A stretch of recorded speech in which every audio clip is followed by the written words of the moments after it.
আজকাল 5 বছর প্রেম করার পর বিয়ে করাকে মানুষ সাকসেস ভাবে।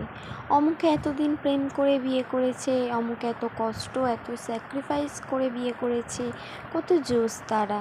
বাট আসল জীবন যে বিয়ের পর শুরু হয় ওইটার সাকসেস নিয়ে মোটেও মাথা ব্যথা থাকে না।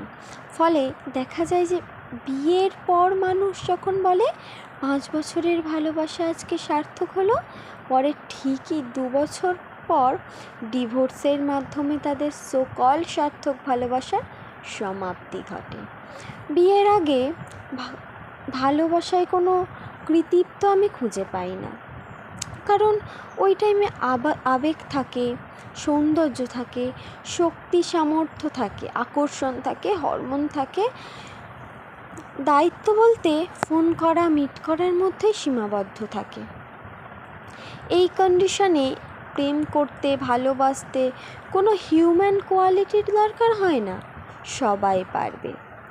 বাট বিয়ের পর আস্তে আস্তে যখন সব শেষ হয়ে যায়, সৌন্দর্য থাকে না, শক্তি থাকে না, হাজার দায়িত্ব আসে, তখন ঠিকই সব মুখ গোটায় দৌড়ায়।